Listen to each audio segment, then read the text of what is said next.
Jean-François Delfraissy, bonjour. Bonjour. Merci d'être avec nous. Professeur Delfraissy, président du Conseil scientifique. Jean-François Delfraissy, le président de la République diagnostiqué positif présente de légers symptômes, positifs au coronavirus, fièvre, toux sèche. Est-ce un rappel contre le relâchement ? Tout d'abord, on va lui souhaiter bon rétablissement. Permettez-moi de lui souhaiter un prompt rétablissement, parce qu'on a besoin de notre président. Bon. Et ensuite, ça permet de montrer que, quelle que soit la situation des personnes, le virus est présent et il y a un risque. Donc, les mesures de distanciation doivent être prises par tout le monde et par chacun d'entre nous. Ça permet de rappeler qu'il faut respecter les gestes barrières, mais que ce n'est pas si facile, Jean-François Delfraissy. C'était tout le problème, finalement.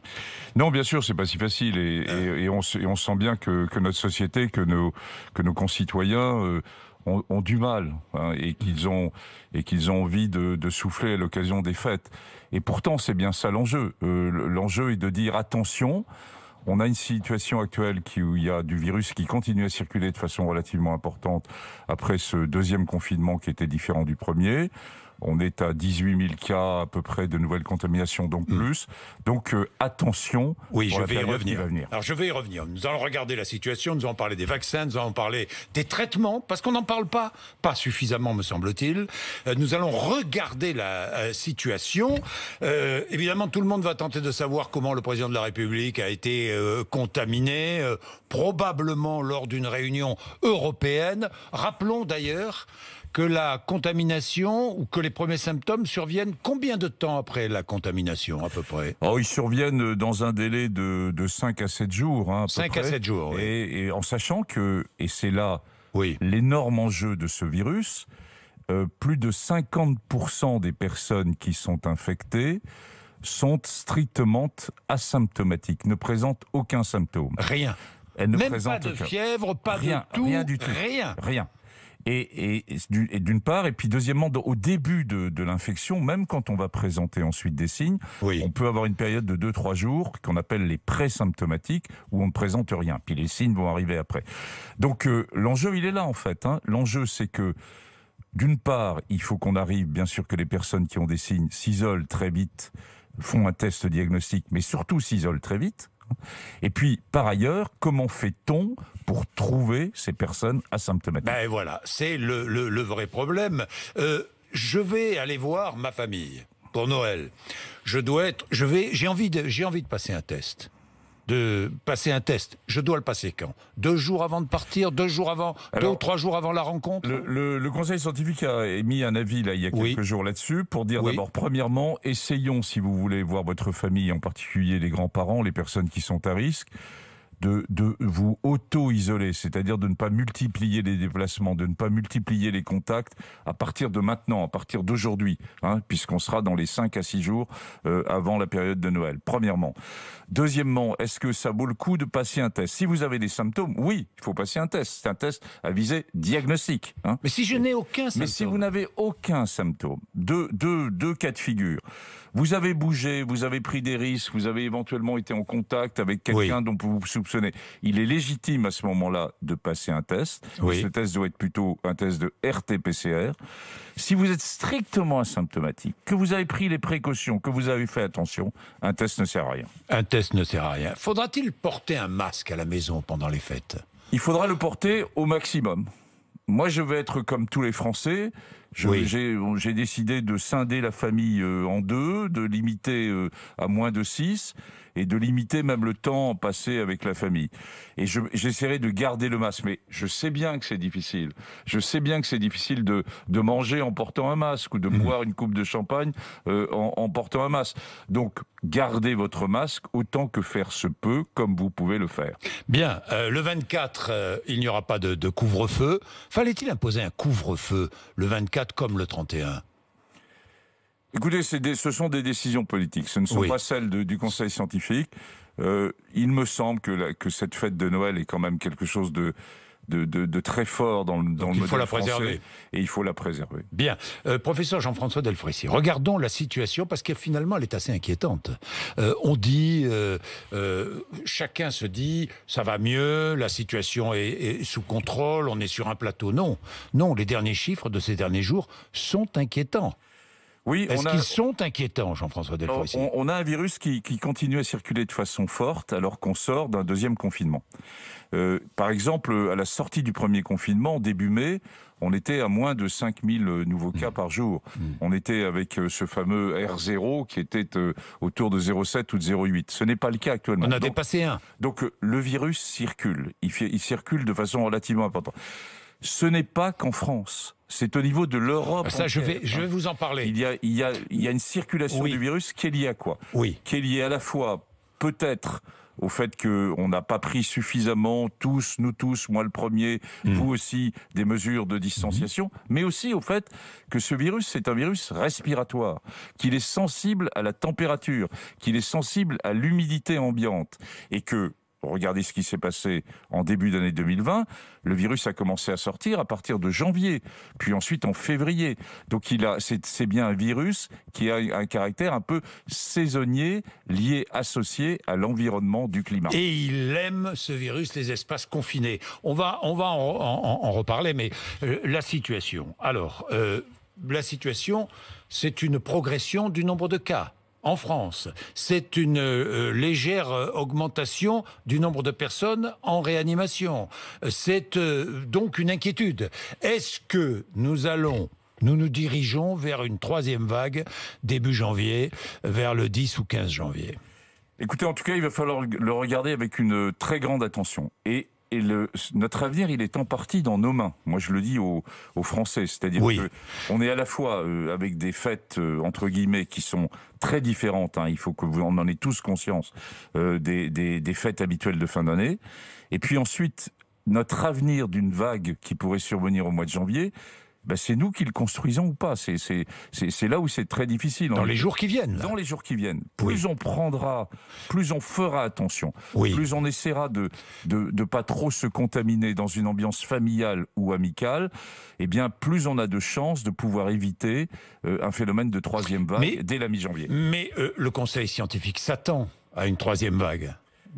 Alors, d'après ce que j'ai lu. Il n'y a pas de raison. Vous ne vous êtes jamais trompé depuis le début. Je le dis parce que vous avez été très critiqué. Je parle du Conseil scientifique globalement. Très critiqué, je ne parle pas de Jean-François Delfraissy. Vous avez été très critiqué, mais vous ne vous êtes pas trompé. Et là, je lis, vous craignez et vous pensez qu'il y aura une troisième vague en janvier. On va le prendre autrement. On va dire qu'il faut tout faire pour que nous n'ayons pas une troisième vague. Donc, il y en aura une, mais si on est adulte, si on se comporte bien, on peut l'éviter. On peut l'éviter en partie et la casser en partie. Il faut qu'on arrive bien sûr à passer dans une certaine mesure un peu les fêtes. Chacun a besoin de souffler un tout petit peu et en faisant attention à ce qui va se passer début janvier. Et début janvier, on va pouvoir ensuite, à ce moment-là, regarder et immédiatement prendre des décisions qui permettront de lutter contre cette troisième vague. Vous dites aussi 2021 ne sera pas vraiment différent de 2000, du moins les premiers mois. Nous vivrons de la même manière, Jean-François Delfraissy. Oui, alors, là, je m'inscris dans une vision un peu stratégique. Oui. La France a besoin d'avoir une vision, de savoir où elle va, me semble-t-il. Et il y a eu un espoir majeur qui est donné par les vaccins. Oui. C'est un espoir majeur. Oui. Je me ferai vacciner contre le Covid-19. À l'inverse, si on regarde la capacité que nous allons avoir en France, mais aussi dans les autres pays européens, à nous vacciner, il va falloir du temps. On va d'abord vacciner les personnes les plus fragiles pour éviter, les phénomènes de mortalité qui, je vous le rappelle, sont liés chez les personnes les plus âgées et les plus fragiles. Et puis ensuite, on vaccinera le reste en population générale. Il y a 22 millions de personnes plus fragiles en France. Il va nous falloir probablement jusqu'à mai pour les vacciner. Et puis ensuite, on discutera de la vaccination en population générale. Est-ce qu'on aura suffisamment de doses de vaccins, Jean-François Delfraissy, pour vacciner 22 millions de personnes jusqu'au mois de mai ? Ça va être... On ne va pas être en phénomène de restriction, mais la production de vaccins va être plus lente que celle qu'on avait imaginée il y a 15 jours ou 3 semaines, disons les choses comme elles sont. Oui. Il y a eu une surprise. Est-ce qu'on va manquer de vaccins? Est-ce qu'il y aura pénurie de vaccins? On n'aura pas de pénurie de vaccins, mais on aura quelque chose qui va être plus étalé dans le temps. Plus de retard dans la vaccination. Donc probablement, il va nous falloir pour les 22 millions de personnes les plus à risque, je dis autour du mois de mai, et en population générale, vous imaginez que ça va être beaucoup plus tard. Donc pas avant l'automne, en population générale. Pas avant l'automne. Donc en termes de stratégie, ça veut dire qu'on a d'un côté un espoir fort avec le vaccin, et c'est ça qui va nous sortir de Covid-19, et inversement, on a 6 mois à passer encore difficiles, 2021 ressemblant à 2020, et en particulier les 3 ou 4 premiers mois, parce que ce virus, une fois de plus, est sensible au climat. Ça veut dire qu'on ne retrouvera pas une vie normale, théoriquement, c'est encore de la théorie, avant l'automne 2021. C'est à peu près ça. C'est à peu près ça. C'est-à-dire qu'il va falloir s'habituer à vivre encore avec ce virus dans les conditions dans lesquelles nous vivons, probablement des couvre-feux, ou même des reconfinements, Jean-François Delfrécy, des périodes de couvre-feu, de reconfinement, d'ici l'automne. On va essayer quand même d'avoir une construction plus intelligente que nous ne l'avons eu jusqu'à maintenant, parce qu'on connaît mieux ce virus, on connaît mieux là où on s'infecte. Vous avez vu les résultats de l'étude de l'Institut Pasteur et d'Arnaud Fontanet. Je vais y venir tout de suite là, et donc, il faut ne pas opposer, entre guillemets, une vision strictement sanitaire que je porte avec le Conseil scientifique, c'est notre rôle, mais aussi commencer à la construire avec une vision aussi respectant l'économie. Et c'est donc tout l'objet, dans cette dualité, ne pas les opposer, mais construire ensemble de façon intelligente, à la fois le sanitaire et l'économique. Alors l'étude de l'Institut Pasteur doit vous aider justement à construire cette stratégie, doit aider le gouvernement à construire cette stratégie. Que dit ce rapport de l'Institut Pasteur? 30 330 réponses de personnes ayant été infectées, c'est important. Il dit quoi, ce rapport? Il dit que 44% des personnes contaminées ont identifié la personne contaminante. 44%. Et quelle est cette personne contaminante? Le conjoint d'abord, peut-être les enfants, mais le milieu professionnel, les bureaux partagés par exemple, le covoiturage, le voyage à l'étranger, les restaurants, les bars, les salles de sport. Mais en revanche, pas particulièrement dans les bus, pas particulièrement dans les trams, dans les trains, pas en faisant ses courses. Ça doit nous aider justement à évoluer dans l'analyse et dans notre comportement général. Bien sûr. D'abord, il y a 3 études en fait qui sont importantes. Ça peut paraître curieux, mais on commence seulement maintenant avec ces études à savoir de façon très solide où, comment et avec qui on se contamine. On a cette étude en France. Ça, c'est en France. On a une étude qui est aux États-Unis qui vient de sortir également. Et enfin, on a une étude en Angleterre qui évalue finalement les grandes décisions qui ont été prises, est-ce qu'elles servaient ou non à quelque chose. Donc, c'est en s'appuyant là, globalement, pour faire simple, ce sont où on se contamine, c'est les endroits où on enlève son masque.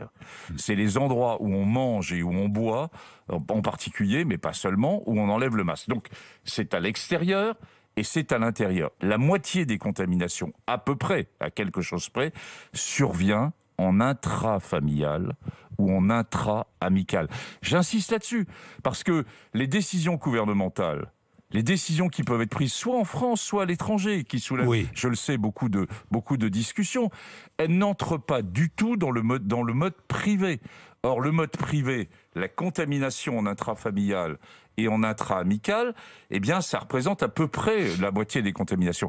Donc, faisons attention sur ce type de contamination. Oui, je rappelle aussi cette autre étude, qui nous dit que le Covid-19 n'est pas une grippette, puisqu'il a tué 3 fois plus qu'une grippe habituelle et une grippe sévère. 3 fois plus. En revanche, il a tué beaucoup moins d'enfants et d'adolescents. Je regardais les chiffres aussi, c'est beaucoup moins d'enfants et d'adolescents. Bien, mais j'ai des questions sur la vaccination, Jean-François Delfrécy, parce que est-ce que nous ne risquons pas une vaccination inutile? Je vous dis cela parce que il y a ces mutations du virus qui muteraient. J'ai vu ce qu'annonçaient les Britanniques, le sud de l'Angleterre, les Britanniques auraient constaté que le virus avait muté. Est-ce que nous ne risquons pas une vaccination inutile? Est-ce que nous savons combien de temps le vaccin est efficace contre le coronavirus? Alors, pour l'instant, on ne le sait pas. Est-ce que c'est une vaccination inutile? La réponse est non. C'est une vaccination qui va être utile. Je répète, pour que quand on s'interroge, je me ferai vacciner dès que je rentrerai et que je pourrai me faire vacciner. Moi aussi. Alors, les mutations du virus, elles existent depuis le début. Elles sont en général minimes. La mutation anglaise vient d'être décrite. Elle porte sur une partie du virus qui est justement la cible du vaccin, mais il n'y a pas d'interaction. Donc, pour l'instant, il n'y a pas d'inquiétude à avoir sur l'apparition de ce virus mutant anglais. Oui, mais je suis vacciné au printemps. Je ne serai peut-être plus protégé à l'automne. Écoutez, parce qu'on ne connaît pas la durée de protection du vaccin. On ne connaît pas la durée. Cela dit, on sait par exemple qu'après une infection avec le Covid, on a observé quand même très peu de cas, une quinzaine dans la littérature mondiale, de gens ayant refait un Covid. Donc ça veut bien dire qu'après avoir fait la maladie, on a un système immunitaire qui vous protège en grande partie, peut-être pas totalement, mais en grande partie contre une deuxième infection. Et c'est le fondement même de la vaccination. Moi, sur la méfiance face à la vaccination, les vaccins en général protègent de maladies que les patients ne voient jamais. Mais là, pour la première fois, le vaccin, une des premières fois, le vaccin va protéger contre une maladie que tout le monde voit et que tout le monde craint. Est-ce que ça ne va pas faire taire un peu cette méfiance? Alors, on a déjà vu, par exemple, dans les grandes épidémies de méningite, il y a une quinzaine d'années, où on vaccinait en pleine infection, et on a vu que tout le monde se faisait vacciner. Moi, je pense que les choses vont évoluer. Qu'on est maintenant avec la première étape, et qui a été très bien décrite là récemment par Alain Fischer, par l'HAS, de vacciner les personnes les plus fragiles. C'est l'enjeu que nous avons maintenant. La deuxième question qui se pose, est-ce que ce vaccin joue-t-il contre la transmission du virus ? Voilà. Et là, c'est une vraie question sur laquelle nous n'avons pas encore la réponse. Est-ce qu'on aura cette réponse ? Oui, on aura cette réponse. Quand est-ce qu'on va avoir cette réponse ? On l'aura probablement d'ici le mois de mars ou d'avril. On aura des données. On saura si une personne vaccinée peut transmettre le virus ou pas. Peut transmettre ou pas. On aura une série. C'est très important. On aura une série de données. Et évidemment, c'est essentiel cette notion-là pour la vaccination en population générale. La vaccination des personnes les plus fragiles, c'est pour elles-mêmes, c'est pour éviter une surmortalité liée à cette pathologie. La vaccination en population générale, c'est pour lutter contre la circulation du virus. Deux dernières questions. Vous avez vu, il y a une députée UDI qui s'appelle Valérie Six qui propose la mise en place d'un passeport vert pour les personnes vaccinées qui leur permettrait de se rendre au théâtre, au cinéma, dans un restaurant. Cette mesure a été mise en place en Israël, apparemment. Ça a un intérêt ou pas ? Je viens de vous répondre, c'est-à-dire que il est urgent d'attendre, mais il est urgent d'attendre si on sait s'il y a un rôle sur la transmission ou pas. Donc il faut attendre. Bon, il faut attendre. Un mot sur l'Allemagne quand même. L'Allemagne qui n'est plus la bonne élève de l'Europe. Les chiffres sont catastrophiques en ce moment en Allemagne. Je crois que les dernières 24 heures, 813 morts, plus de 33 000, près de 34 000 nouveaux cas. Angela Merkel s'est heurtée aux Länder qui n'ont pas voulu que l'on soit plus strict. C'est une bonne leçon, non ? Non, mais ça montre, si vous voulez, qu'il faut sortir de notre paysage français et qu'on arrête de se tirer ce que j'appelle une balle dans le pied en permanence, que la France va finalement peut-être finir, je dirais, avec sa stratégie à un niveau comme les autres, que ce virus, il ne connaît pas de frontières, il touche l'ensemble de l'Europe. Vous parlez de l'Allemagne, mais il y a également la Suède. La Suède, c'est catastrophique. Qui vient de changer radicalement sa stratégie, qui était une stratégie s'appuyant sur l'immunité en population et en protégeant finalement relativement modérément les personnes âgées. La Suisse, qui est un pays aussi très bon élève, est dans une situation extrêmement difficile. Donc les États-Unis, n'en parlons pas. Donc ça montre, si vous voulez, que ce virus, il est très difficile à lutter avec uniquement des mesures de santé publique et que pourtant ces mesures de santé publique vont continuer à être essentielles dans les mois qui viennent. Donc c'est pour ça qu'il faut vraiment qu'on aboutisse à une population vaccinale importante. Alors je ne voulais pas terminer sans une note d'espoir à propos des traitements. Jean-François Delfraissy? Parce qu'il existe un nouveau traitement à base d'anticorps qui devrait arriver vers le mois de février, je crois, et qui permettrait quoi, Jean-François Delfraissy? Alors, ce sont des anticorps qui sont dirigés contre des parties du virus, qui sont fabriqués à partir de sérum de convalescents, mais qu'ensuite on travaille au laboratoire, et qui permettent de bloquer la multiplication du virus. Donc, elles auraient deux objectifs. Premièrement, traiter des formes, je dirais, un peu intermédiaires. Il faut encore prouver que c'est bien efficace. Ensuite, ces anticorps ont une durée de vie qui est très longue. Elle dure de 5 à 6 mois. Et on peut imaginer qu'en attendant que, par exemple, que le vaccin, qu'on aboutisse à une politique vaccinale très large, ou même chez les populations les plus âgées, qu'une injection d'anticorps puisse protéger pendant une période de plusieurs mois. Voilà, c'est un traitement préventif. On va avoir beaucoup d'innovations. C'est ça la très grosse différence de 2021 par rapport à 2020. C'est qu'on va avoir, et c'est normal, au bout de 9 mois, la médecine habituelle qui va reprendre le dessus sur les traitements, sur les nouveaux tests, sur les prélèvements salivaires, sur les prélèvements à domicile. On va avoir une série d'outils qui vont nous aider à mieux juguler l'épidémie en 2021, même si on reste dans une situation difficile. Et à vivre avec le virus, comme le disait Emmanuel Macron. À vivre avec le virus, mais attention jusqu'à l'été 2021. Merci, professeur Jean-François Delfraissy. Bonne fête à vous et bonne fête à toutes celles et ceux qui nous regardent ou qui nous écoutent le matin. Il est 8h55, vous êtes sur RMC et BFM TV.